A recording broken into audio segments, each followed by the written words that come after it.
Welcome everybody. This is another edition of SIMA Impact Chronicles, where we are meeting inspiring entrepreneurs from across the globe who have been partners with SIMA via various funds of ours, be it Energy Access Relief Fund, be it Off-Grid Solar Fund, any fund of ours. But these are inspiring people I want all of you to meet.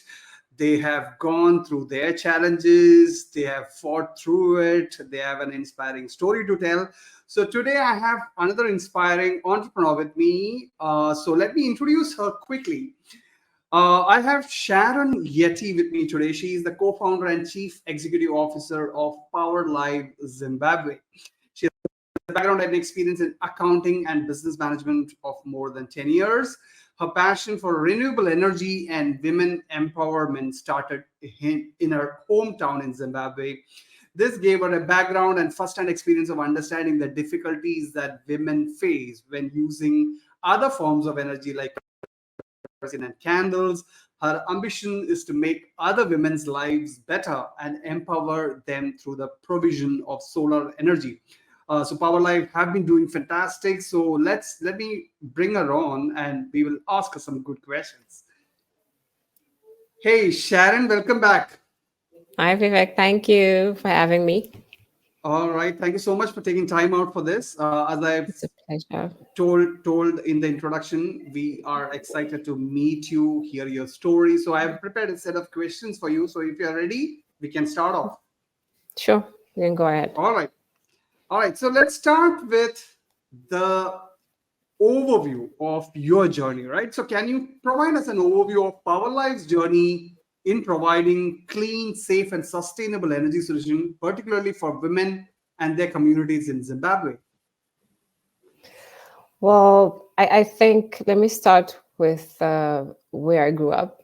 I think from my bio, you read that I grew up in a small town Right. and in a family of girls, 5 girls. So I have a very clear idea of some of the challenges that women face growing up, Right. where there's no energy.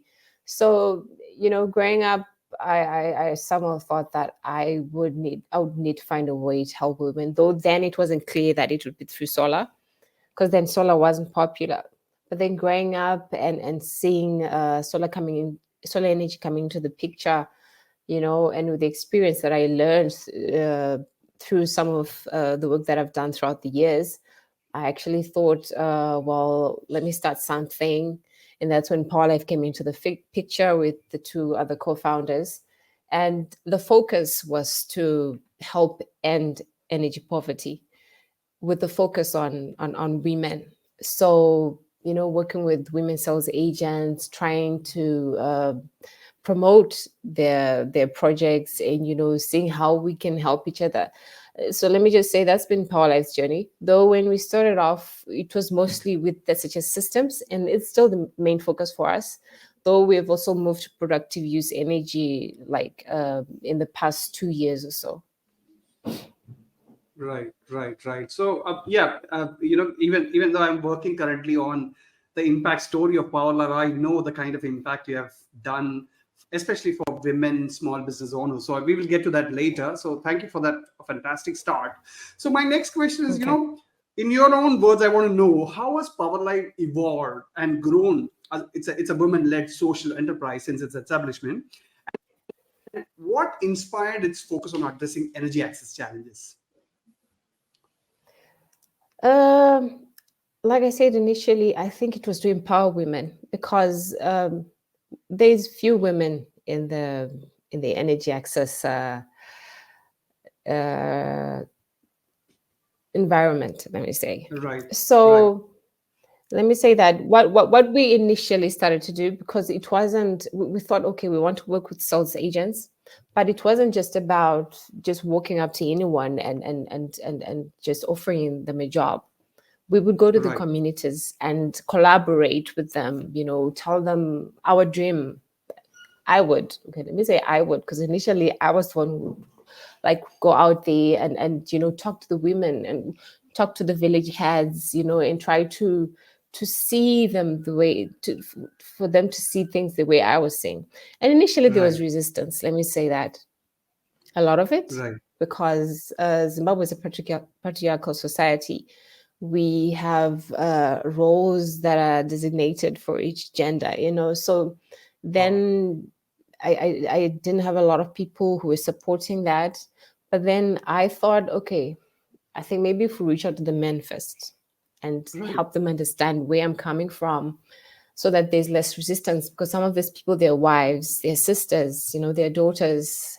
So doing that kind of helped lessen the resistance, and then people Right. started to accept. So I would say collaboration with the communities. There is also, I guess, the aspect of tailoring the services to address the challenges that they face. There's Right. lack of lighting, with women, like I've said. You know that as a woman, you want to provide lighting for your children to do homework at night. Right. You just want to be able to do, like, to cook and just do your housework with this light. Right. And well, with the solar water pumps, it was the issue of traveling to the rivers, and walking probably 10 kilometers distance just to get safe water. So it was also to solve that as well. So it was focusing on what the solutions that we knew they needed. And I would also talk about empowering, which is like the main focus for Power Life, empowering women through education and employment. Right. We it's, when we employ these sales agents, it's not just about offering them work. We also want to challenge them, you know, Right. and teach them about how to save money. The money Right. that they make, they could save it and probably do something else with the money.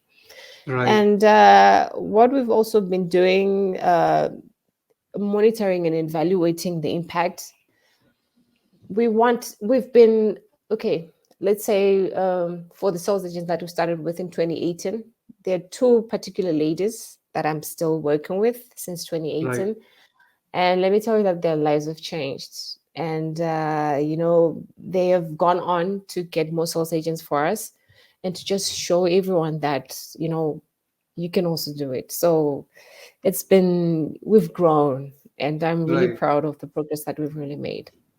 Right, right. Yeah. Sitting in a country like India, I cannot even comprehend the challenges women face there in a country like Zimbabwe. It's through stories like this we all get to know the challenges you had to face to set up a company like this. So that's quite beautiful to hear that actually.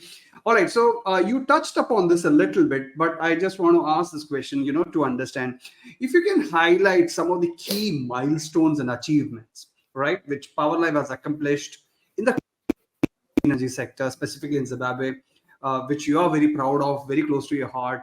That would be fantastic. Well, I'd say the first one for me is having been able to provide employment for these women, to give them a Right, choice. For me, that's number right, one. right, And the other one is we have sold over 5,000 systems uh, right, since we started, and we've been working on saving carbon emissions.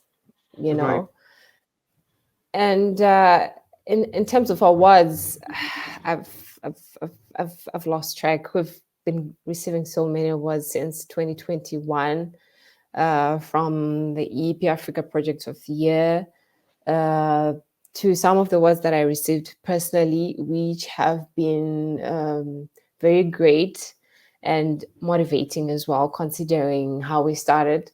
But let me say that this would all have been very difficult if SIMA hadn't come through at the time that it did. I right. always say this. I remember EEP had, when they were rolling out the project, the call for proposals for this year, I was asked to come and give a speech. And I said this, that I don't think we would have been able to do what we did if SIMA hadn't come through in 2020, because then we'd just come out of COVID. Not Yep. entirely. We were still in COVID. Of course, there was talk about vaccines then, and I remember that time I was so hopeless and I was thinking, I don't know where we're going to get funding. And then SIMA came through, and I remember I was so thankful. I'm like, I don't know these people because then everything was just online. I'm like, they've Right, never met me.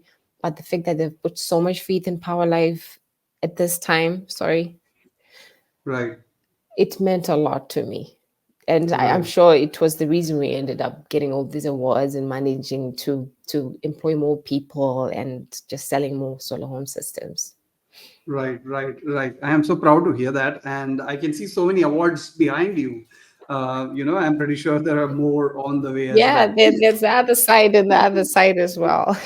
Right, right, absolutely. Right. So, since you touched upon the SIMA's collaboration, let me ask, how was the Energy Access Relief Fund supported Powerlife in achieving its goals, and expanding its impact in providing clean, safe, sustainable energy across Zimbabwe? I'd say the biggest was funding.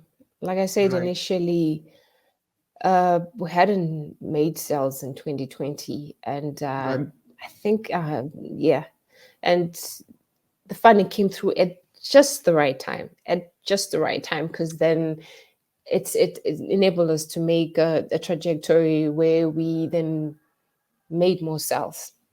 And they also right, provided us with technical assistance, because when we were doing the due diligence process, they also noticed that there were areas that we needed to work on. They also asked right, us if we needed help in some areas, and they gave us that. So it's right, been very helpful because I had a very young team who didn't know much at that right. time, and I'm happy to say that now they've mastered a lot of concepts. Right, right. All right. So, I know this might sound repetitive, but, I'm just trying to understand the various areas where the fund made any difference, right? For example, if you can Mhm. quantify a direct impact of the collaboration between PowerLife and Energy Access Relief Fund in terms of number of women and communities that have gained access to clean and safe solutions provided by PowerLife, will you be able to do that? Well, we have women entrepreneurs that Right, are doing, yeah, that are doing their own small scale projects around the country. right, And we have about 232 of those who are just focusing on different projects that I can confidently say we've really helped and empowered. right, And right. most of them are And sales agents. right, right. And how about scaling the operations, or maybe reaching a larger number of women? How has the fund helped PowerLife in doing that? I think in us being able to go out to some of these areas, because most of the areas that we operate in are hard to reach areas, Right, yeah. So we've been able to secure funding from right, SIMA for us to right. be able to travel to these areas because they're far. Okay, And half the right, time you need the whole day to go there, and plan another day to just meet people and talk about your products. So the funding made it easier for us to do that and to even get the stock, to open the distribution offices, and a whole lot of other really good stuff. right, right. All right. So I would like to, ask a final question to you about your. Can you have any plans or future initiatives that PowerLife has in place to expand its impact and reach in Zimbabwe? Yes, we do. We do. Right now, we have Right, about, right now, with the SIMA funding, we've managed to open 4 distribution centers. And right, the plan, the 5 to 10 year plan, is to have more than 10 distribution centers so that we're able to service each region in the country.